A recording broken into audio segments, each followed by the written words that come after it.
Hi, I am Shanna T. Jones, and I am a gardener in Pennsylvania.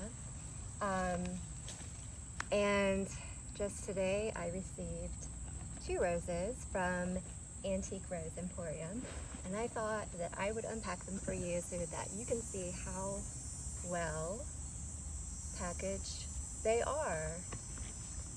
This is not my first time ordering from Antique Rose Emporium.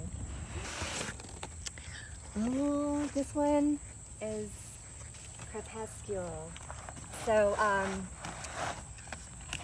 this is not my first Crepuscule. This is my third.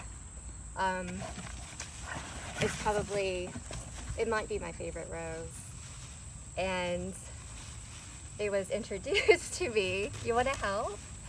It was introduced to me by my friend and landscape designer Trey Fromme. It's a wonderful climber, but it can also be a shrub rose.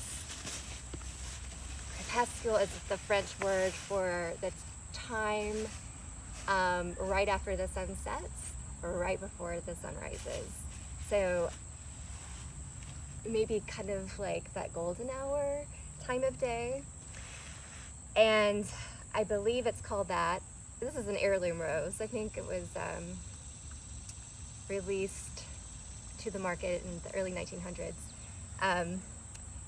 I think the reason that it's called Crepuscule is because it's an apricot color, but then as the bloom develops and opens, you can see it's like a sunrise in the middle, the center of the rose bloom itself. So it's really quite lovely. See how well this is packaged? It's like I just picked it up from the garden center. So yes, this is Crepuscule. And I don't know if I said this, but I'm going to grow it as a climber for sure. And then the second one, I'm not too familiar with, but I love yellow. Check it out, Murph. What do you think? It's got some thorns on it. The name itself, I wouldn't even need to see the blooms. It's called Garden Sun. And I don't know much about it at all, really. But I'm going to plant it. Murph and I are gonna grow it and see how it does for us. And hopefully I can tell you more about it at a later date.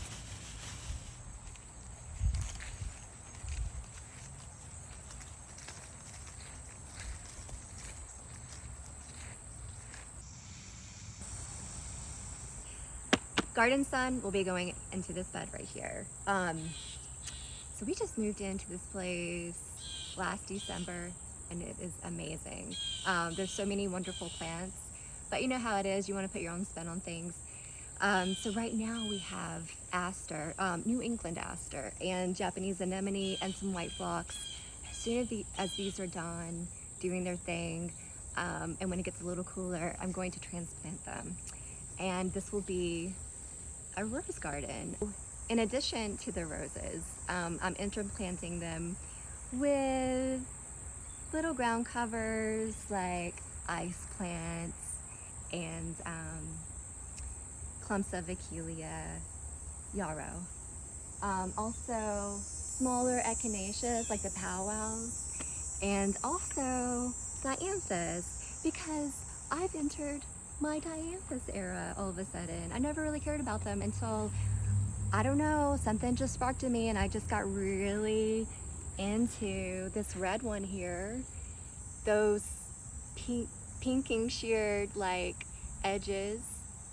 So yeah, that's what's happening, or what's gonna happen in this bed here.